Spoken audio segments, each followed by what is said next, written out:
So Paul begins this section, the Apostle Paul begins this section by asking a question, and then what he does is he spends the rest of the chapter imagining how the answer to the question he asked is no. And so he asks, has Israel stumbled so as to fall? And he's just finished talking about the fact that his people, the people of Israel, the company of people to whom the rescuer was promised, have rejected the rescuer. These are the ones who were so dead set on securing their own righteousness, and then Jesus comes into the race, interrupts their race for righteousness, shows them that they are radically unrighteous and that his righteousness is the righteousness they need, and they reject that. And so Paul's speaking to that rejection here, and he says, so did they stumble in order that they might fall? And of course, he answers immediately, right afterwards, right after that question, says, by no means, absolutely not. That's not why God ordained this series of events. And then he goes on to spend basically the rest of the chapter describing the reason for his no answer. And his main illustration throughout this chapter is an olive tree. And he argues that God is at work to bring Israel to the place where the Gentiles started. So you've got two groups of people.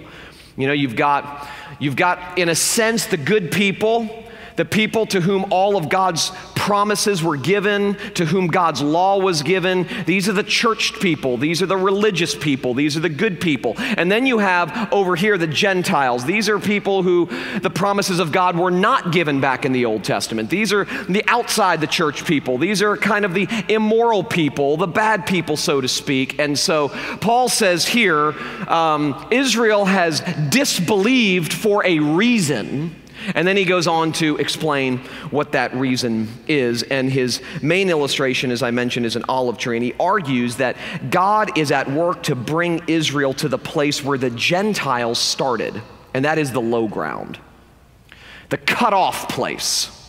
He wants, in other words, for Israel to feel their cut-offness. But he does so for a reason. He doesn't end there. As we'll see in a minute, he does so for a reason. Because the low ground is where God works. It's where God dwells. It's where God meets us. As I've said on numerous occasions, grace always runs downhill and it meets us at the bottom. It doesn't shout from the top, climb. It reaches us at the bottom and says, it is finished. It meets us in our desperation. It meets us in our guilt. It meets us in our overwhelmedness. But we will never, ever fully appreciate the radical grace that we have been given if we don't first realize how desperate we are. And so God is on a mission to make Israel, in this chapter, feel their desperation. Because until you feel your desperation, until you feel that you are at the absolute end of yourself, the end of your rope, there's no hope for you. As long as you are continuing to believe in your own rightness, in your own strength, in your own capacity, in your own ability, you'll never cry out like the Apostle Paul in Romans 7, "O wretched man that I am, who will rescue me from this body of death?" And as when we looked at Romans 7, it was God's law that put Paul in his place. It was the demands of God. It was Paul saying things like, I know what I need to do. I know the things I should think. I know the things that I should pursue. My problem is not that God's law is imperfect. It's perfect. It's holy. It's just. It's right. My problem is me. My problem is inside of me. I can't do it. I can't pull it off. And the things that I want to do, those are the things that I run away from. And the things that I do, those are the things that get me in trouble. And so what Paul is attempting to show here is that God's purpose in cutting off Israel is to graft them back in. So those are the two things I want to look at briefly this morning, that God's first word is a pruning word, and that God's final word is a grafting word. So let's just sort of unpack this a little bit. God's first word is a pruning word. Paul begins, and he says something interesting here. Seems almost kind of mean of God to do this, but he says that salvation came to the Gentiles, the outside the church people, the non-religious people, the people for whom God's promises were not given. Paul begins by saying that salvation came to the Gentiles in order to make Israel jealous. And you go, well, that's not even nice. Why would he do that? I mean, is it a nice thing to do? Is it virtuous to make someone feel jealous, to do something intentionally to make someone feel jealous? Well, this was Israel's problem, and it's our problem. It's our natural default mode. Israel thought that they had rights. They felt entitled. They were proud. They were the ones that God had selected. They were the ones that God met on Mount Sinai. They were the ones that God made all of his promises to. We look back in Romans chapter 9, and Paul says, these were specially blessed people. It was to them that God gave the law. It was to them that God gave the prophets. He didn't give that stuff to the Philistines. He didn't give that stuff to, the Amalekites. He specifically gave those special gifts to Israel, and as a result, they were proud. They became proud. They were self-righteous. They thought they had rights. They felt entitled. They operated as if there were two kinds of people, us and them. There were two categories of people, according to the Israelites in Paul's day, us and them. We're in, they're out. We are blessed, they are cursed. We are good, they are bad. We are deserving, they are undeserving. We are special, they are not. Now, we can't necessarily get our minds wrapped around the cultural context of that day, but does that not describe us? That's our default mode. It's my default mode, anyway. There's us and them. Part of what enables us to press on and strain forward is this idea that we're better than somebody. Self-esteem is celebrated in our culture, and part of the fuel for self-esteem is this idea that we're better than somebody. It makes us feel alive when we can identify people who are worse than us. No matter what you've done or how bad you are, when you can identify someone who's worse, it makes you feel a little bit better about yourself. And you start actually thinking, okay, well, I may not be perfect, but I'm not like them. Remember the Pharisee praying in the temple courts? Oh God, thank you. Thank you for not making me like that. And then, of course, the sinner praying, beating his chest, saying, Lord, have mercy, Christ, have mercy. God, have mercy on me, a sinner. And Jesus says, which prayer does God hear? Which prayer? Is it the desperate prayer or is it the proud prayer? And it's just our default mode. It's our default mode to believe in ourselves, to trust in ourselves, to bank on ourselves. And so here, Paul's describing the Israelites, and he has back in his day. And just this idea that we're better than them. We're better than they are. But when God showered his favor on the Gentiles, he leveled the playing field. He said, okay, I'm going to invite the riffraff in. If you won't hear me, they will. Isn't that it's an unbelievable picture if you think about it. I said to a friend not long ago that I find it much easier to preach grace to people who did not grow up in church than I do to people who did. It's easier. It's amazing to me. You have inside the church people who get mad. You can't say that, it's too radical, it's too free. And since the Christian faith is all about guarding and preserving morality, which is itself an immoral statement, ironically, because that's not what the Christian faith is all about. But since that's what lots of people inside the church have believed, they get mad and say, you can't say this kind of stuff. You just can't say this kind of stuff. The same thing can be said to someone outside the church, at least people I've talked to, and they weep. They literally weep. Weep and go, is this too good to be true? Is it actually true that my sins can be forgiven? That my guilt can be atoned for? That I don't have to bear shame any longer because of the righteous work of another on my behalf? Is it really true that there is nothing that can separate me from God's love? But you don't know what I've done. God does. You don't know what I've said. God does. You have no idea what you're talking about. God does.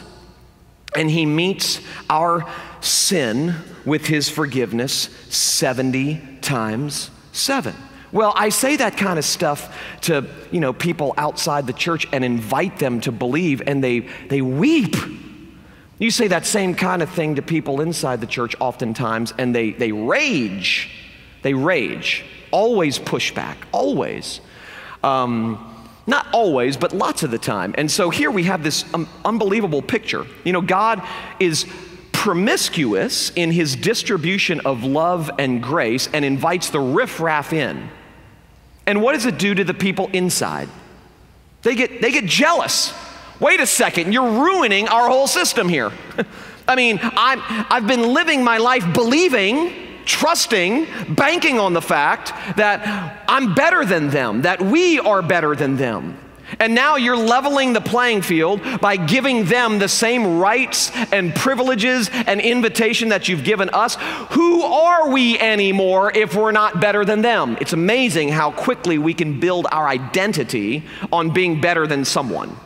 It's amazing how we don't maybe think about it consciously that way, but it's amazing how quickly I can actually build my sense of worth on my own by looking at someone who I think is lower than me in one way, shape, or form. Well, we do that all the time. We're constantly comparing ourselves to one another. Why do we do that? I mean, we do that because we're trying desperately to secure our own rightness, as we saw 2 weeks ago. And now, if your rightness, if your righteousness is something that you have to achieve, well, this makes sense. Because now, God invites the riffraff inside, and the people inside are like, hold on a second. We deserve to be here. They don't. And so Paul says, it made them jealous. God made them jealous. By inviting people in, by inviting the bad people in, by inviting the non-religious people in. God made them jealous, and the stiffs got upset about this. Wait a second. I mean, hold on a minute. I mean, it's amazing to me how this stuff still happens inside the church. It still happens inside the church. And so Paul is saying, God did this to make Israel jealous. Not just to leave them in their jealousy. He did this to make them jealous for a reason, as we'll see in a minute. It's amazing to me. God uses a variety of different things to knock us off our high horse so that we come to terms with our smallness and need. Variety of different things. We've all experienced it. Charles Spurgeon's famous line that omnipotence has servants everywhere is appropriate here. So in this particular case, jealousy is being used by God to accomplish a great end. God is harnessing jealousy to do something freeing and liberating for the Israelites. I at Liberate 2013, so not this past year, but the year before, in my talk, I made a distinction between big L law and little L law. And for those of you who weren't here, which I'm assuming many were not, let me just explain what I meant by that. Big L law comes from God. Okay, it's what we typically mean when we talk about God's law. It's, it's outlined in the 10 Commandments. It's summarized by Jesus in the Sermon on the Mount to love the Lord your God with all of your heart, mind, soul, and strength, and to love your neighbor as yourself. Little L law is something that's different. Little L law, or law with a small l, is any internal voice of judgment. And we all hear this voice, any internal voice of judgment, that nagging sense that it's up to you, or that you're not measuring up. And when we think about little L law, the one that plagues us regularly, even if you give no consideration at all to big L law, what God says doesn't matter to you. 10 Commandments, who cares? Sermon on the Mount, who cares? Love the Lord your God with all of your heart, mind, soul, and strength, and your neighbor as yourself. I don't even believe in this stuff. Okay, maybe that's you. Well, little L law is much harder to escape. We all feel it as a result of being human. We all feel it, we all experience it, we all sense it as a result of simply being broken people living in a broken world with other broken people. And this is how we experience it. I mean, the musts of life are so many, and every single one of us feel their force. I mean, think about a neighbor's new car can communicate to you, I'm not measuring up. Something as small as that. You know, just something good happens to someone else and it makes you feel small and unaccomplished. A beautiful person, as I've mentioned before, a beautiful person. Just a beautiful person can make, without that person opening their mouth, can make you feel like you're not measuring up. The success of your coworker, whatever the case may be. I mean, we all experience the musts of life, these things that communicate you're not measuring up. You better get to it.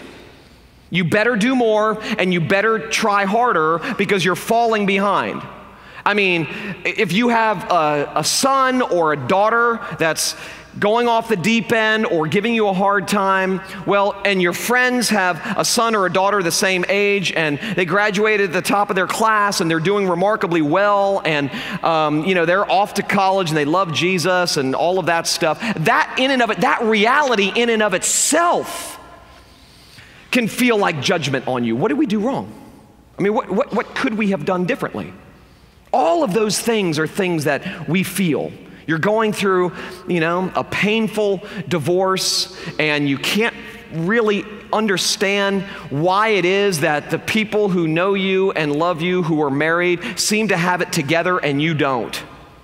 Things of relational tension, frustration, all of these things are fueled by this internal voice that says, do more, try harder, get it done on your own. That's what we mean when we talk about little L law. I mean, the force of little L law is felt when we become, for instance, aware of an expectation that our spouse has that we can never seem to meet, a deadline at work, the pressure to fix our kids, and so on and so forth. And in the case of Israel in Paul's day, God showered love and affection on the Gentiles, and this made the people of Israel feel jealous. It enticed little L law inside them. It enticed it, invited it, fueled it. And this, as Paul outlines here, it put them in their place. You know? I mean, God just, He does things like that. It's amazing how He will allow something painful and something difficult into our lives to remind us of just how small we are. Well, He's doing that for a reason. He's doing that on purpose. It's amazing how God can ordain painful circumstances, things that seem overwhelming, so that we finally come to the realization that we can't make it on our own. We can't pull this off. God never ever promised an easy life. In fact, an easy life might be the most dangerous thing that could ever happen to us. A good, easy, somewhat pain-free, relational tension-free life where things come easy and things feel easy. I mean, that could be the absolute worst thing that could ever happen to us. I've said before that my good spiritual days are oftentimes more a hindrance to my love for Jesus than my bad spiritual days. It just seems so backwards, because you grow up in religious circles, or you grow up in church, and you, for whatever reason, come to believe that good religious days are the goal of the Christian life. And I don't know about you, but it's not that we try to have bad days. I'm not saying that, and neither is Paul in Romans 6. So are you saying that we should go out and sin more so that grace may abound? Of course not, Paul says. That's not what he says. He's simply stating a fact. It's just a fact. It's not an invitation. Go out and sin more so that grace may abound. It's not an invitation. And he says right after that, by no means. That's not what I'm saying. What he is saying is it's a fact. Think about it. On your good days when you feel strong, you might take a moment or two in the quietness of your own heart, in your own mind, to go, God, thank you. This is a great day. But you're a sinner. And what that means is you will take something good and you will very quickly begin to use it as a way to bolster yourself. Okay, so I won't get into the details of this because they are quite lame, but there was a minor dust-up, a little kerfuffle, a brouhaha, a melee, if you will, that was brewing a couple weeks ago between me and a couple of people out there, all right, out there, the out there people. as a result, things were said, privately, publicly, blah, blah, blah. And I was just, I was ready to go, man, ready to go. And then a week went by, and I'm talking to some friends, and I'm going, I just kind of feel bad about some of the things that I said. And I wish I didn't say some of those things now. And so I wrote a letter, kind of apologizing, hoping it would entice them to apologize. No, I wrote a letter.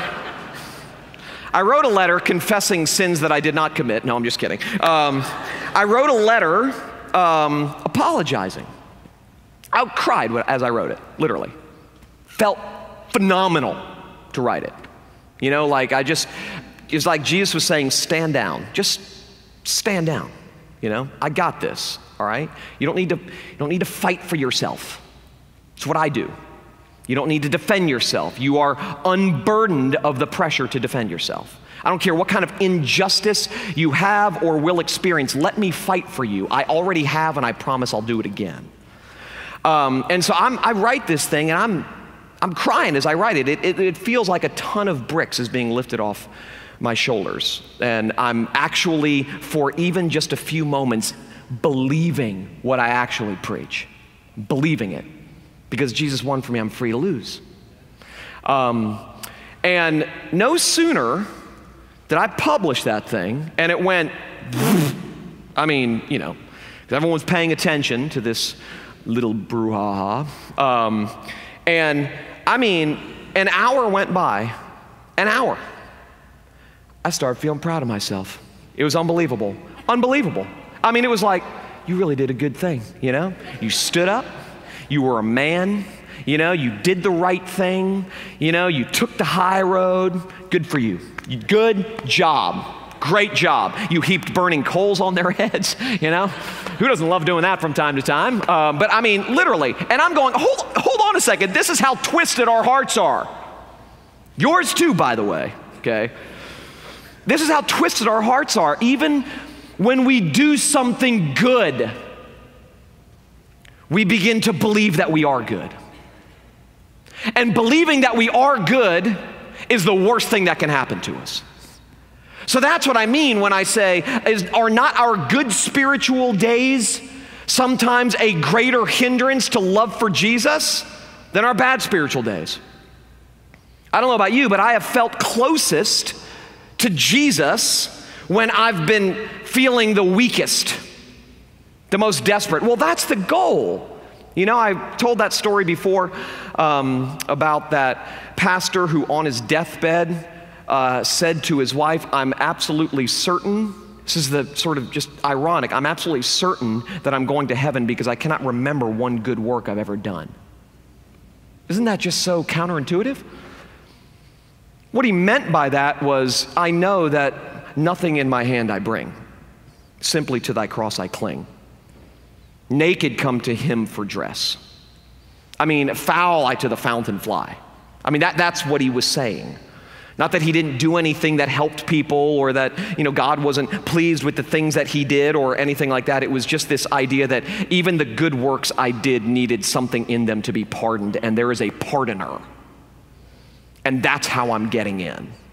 Well, God does things like that. He brings us low in order to set us high. When we start feeling proud or believing that we're not desperate or that we can make it on our own or that we're strong or whatever, God uses a variety of different laws to make us cry to him for help. When things don't go according to plan, when we face insurmountable odds, intense disappointments, it's at those moments that we are readied and riped by God's pruning to set us free.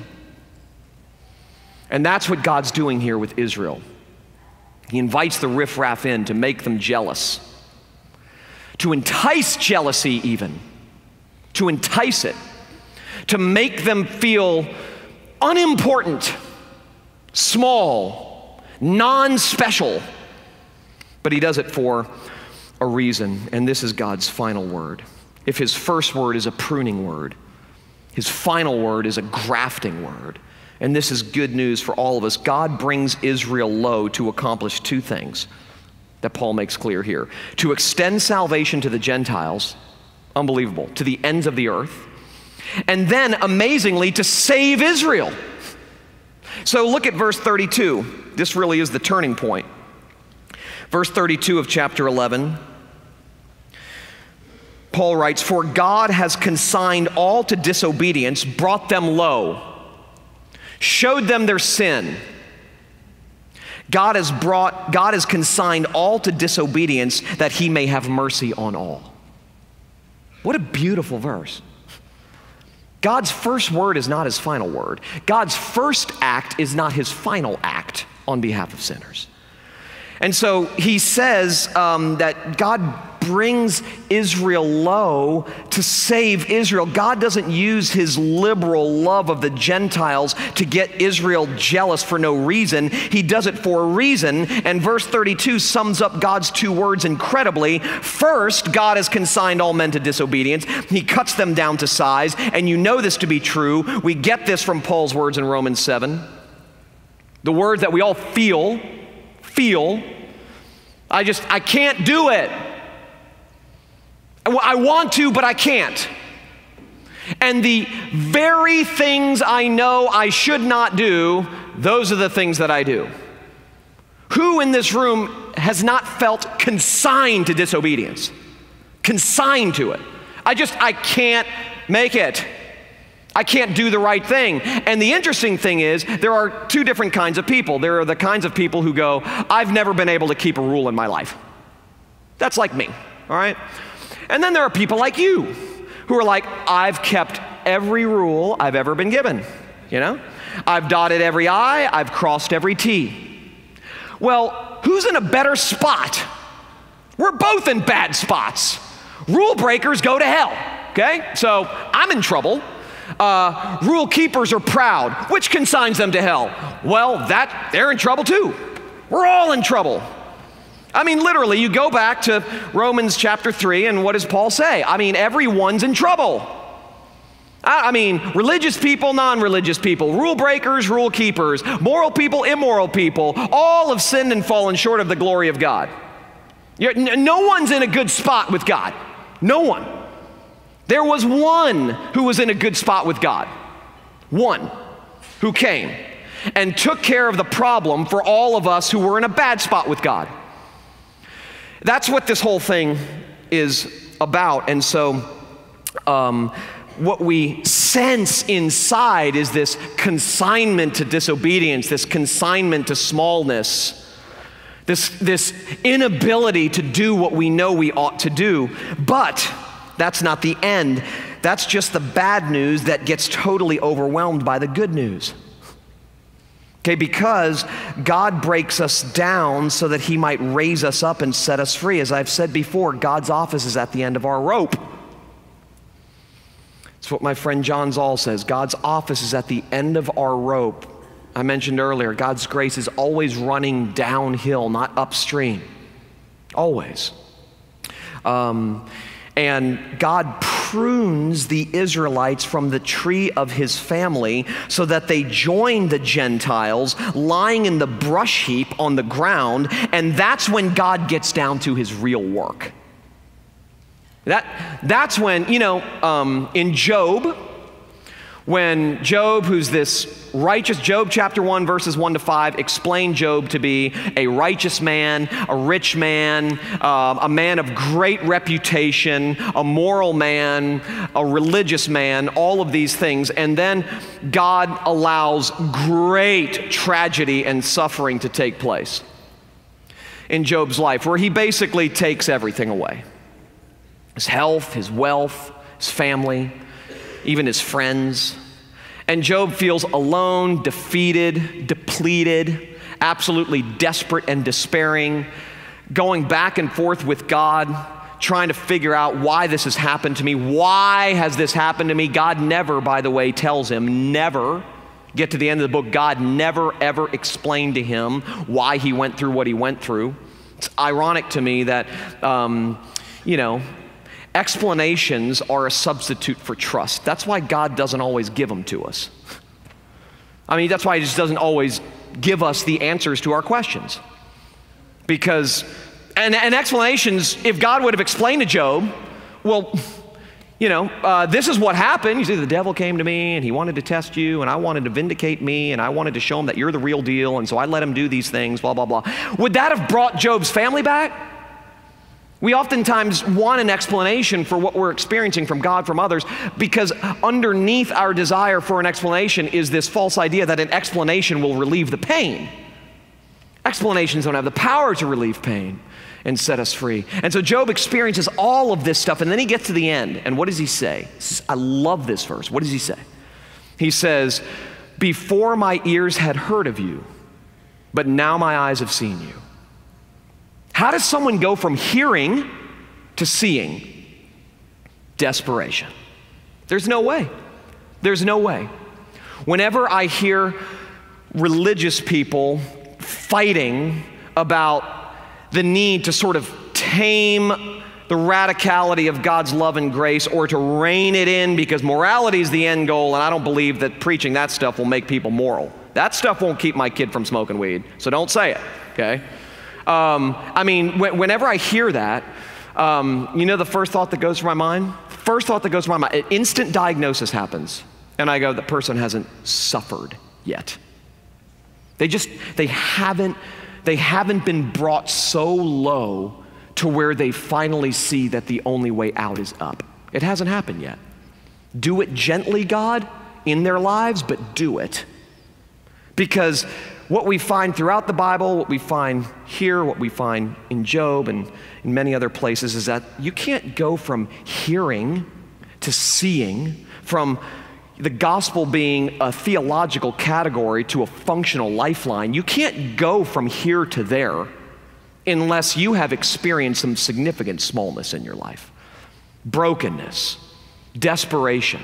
I love the way God is building this church. Every time we do a new members class, every single time we do a new members class, even though the testimonies are unique because everyone's got their own unique story, they all have one thread that runs through all of them. Every single one of them. It's unbelievable. And it's, I came to the end of myself. I came to the end of myself. I mean, God is building this church with losers. Congratulations, all right? And the reason he's building this church with losers is because your pastor is a loser, all right? But the good news is that God is doing something. He's gathering people, riffraff, broken, desperate, conscious of their need for grace kinds of people, because that's where God works. It's where God does his best work. He's building a church of seers, not just hearers. People who can honestly go, I can't pull this off. So Jesus, thank you. Okay, we're going to get to this in just a second, Paul's reaction to all of this. But, I mean, this is the good news for sinners. God only has mercy on the disobedient. He only resurrects the dead. He only gardens with branches that have been cut off. He doesn't have anything to do with the obedient or the living or the thriving plants, because there aren't any. There are some who think they are, but before God and his demand for perfection, there are none. And so he only works with weak people because weak people are all that there are. I mean, Christianity is not about gathering up good people and excluding bad people for the simple reason that there aren't any good people. And in America, the church has got it wrong. It's not about gathering up good people. It's not about a good person telling other good people how to be better. I mean, that's not what this whole thing is about. The fact of the matter is, Christianity is not about gathering up good people and excluding bad people for the simple reason that there aren't any good people, because God isn't in the rehabilitation business. He's in the resurrection business. There's a big difference between those two things. Now, that doesn't mean that when you're resurrected, things happen, okay? I'm a different person, at least on the outside, than I was 20 years ago when God saved me. But none of us can claim before God that we are all that different on the inside. You still get angry. You still get jealous. You still become bitter. You still say things you shouldn't say. And even if you've disciplined yourself not to say it, which is a good thing, you still feel it, which is a bad thing. Okay? I mean, if you are sin-free, that's fine. But you're not, I'm not, we're not.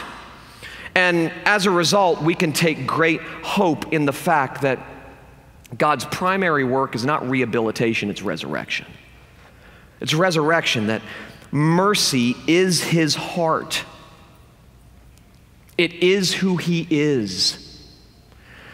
So it's good news that you can lose your way. The rest of this chapter regarding Israel is a great testimony to the fact that it's good news that you can lose your way and still be found.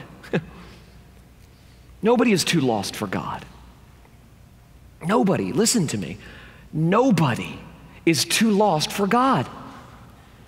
It's amazing. He's the great hound of heaven. We talk a lot about seekers. You know, back in the 90s, it was popular to start seeker-friendly churches. I get it. You know, don't put unnecessary Christianese before people who've never grown up in church. I love that. I believe that. That's the kind of church I want us to continue to be.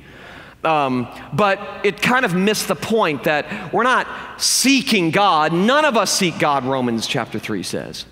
I mean, we may seek the benefits that only God can give us, but we're not seeking God. Who's the seeker, capital S? God is. God's the seeker. He's the one who seeks, and nobody is too lost for God. Nobody. Well, notice Paul's response to this, and I'll say this in conclusion. Notice Paul's response to this, verse 33 through 36, okay? Lostness followed by foundness. Pruning followed by grafting. Look at what happens. Look at how Paul responds. The only sane, rational response to the radicality of this good news. Look at what he says, beginning in verse 33. Oh, the depths of the riches and the wisdom and the knowledge of God. How unsearchable are his judgments, how inscrutable his ways. For who has known the mind of the Lord, or who has been his counselor, or who has given a gift to him that he might be repaid? For from him and through him and to him are all things. To him be glory forever. Amen.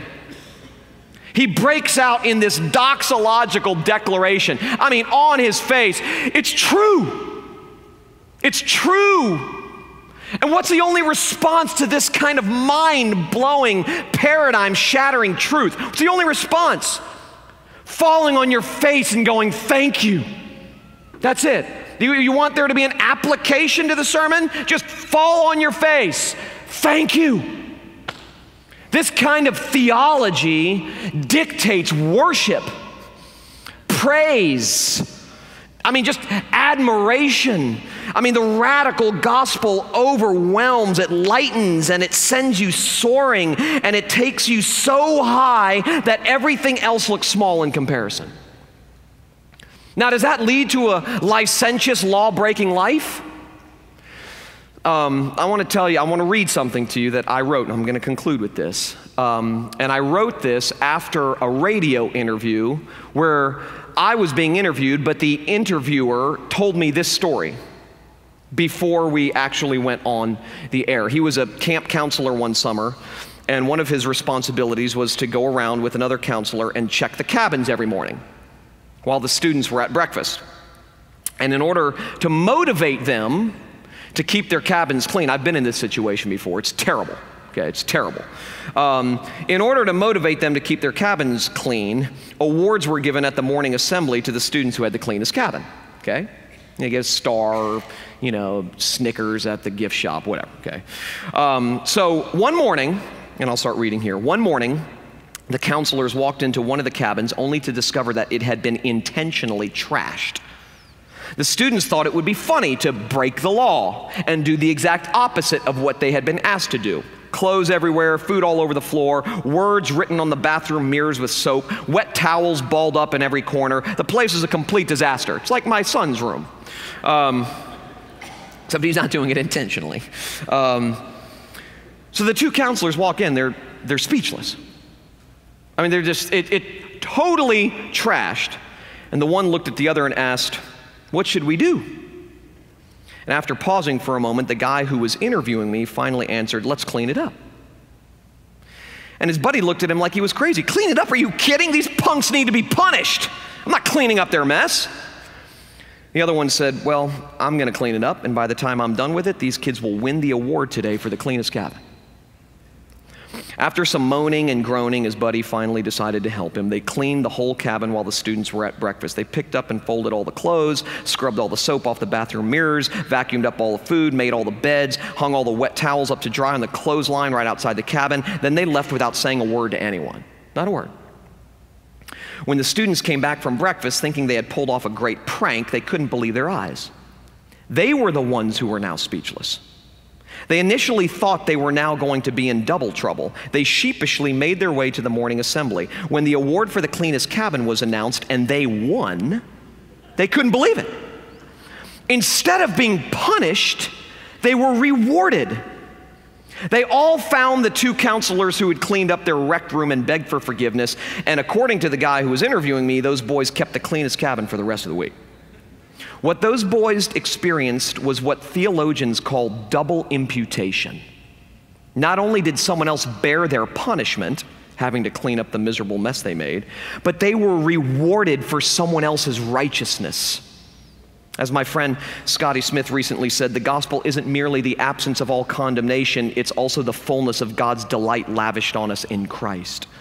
And notice, and this is how this ties into Paul's reaction here, notice the result of this irrational act of grace toward these boys was not worse behavior, it was sorrow, transformation, conviction, and appreciation. These punks, in other words, were punked by grace, and they would never forget it. Okay? Well, this is the irony. See, many fear that grace-delivered, blood-bought freedom will result in loveless license. But is this story and your life testify and illustrate redeeming, unconditional love alone? Not law, not fear, not punishment, not guilt, not shame. Redeeming, unconditional love alone carries the power to compel heartfelt loyalty to the one who gave us and continues to give us what we don't deserve. So, this gospel declaration of Paul regarding the Israelites, regarding sinners like you and me, compels heartfelt loyalty. How can he do this for me? Is God blind? Does he not see into my heart? Does he not see what I've done? Does he not look into my past? Has he not looked into my future? Does he not only see what I have done? Does he not see what I will do? Tonight? Tomorrow? I mean, things I'm already planning to do? Does he not see that stuff? How can this love be? It doesn't make sense to us because we think in conditional categories, where in this worldly categories, but the good news is this love is not from this world. It's otherworldly. It breaks into our conditional categories and announces something so mind-blowing, so radical, that the only proper response is worship. To him be the glory forever and ever and ever for this love that he's bestowed on me, that not only did I not deserve, I could not have earned. Amen.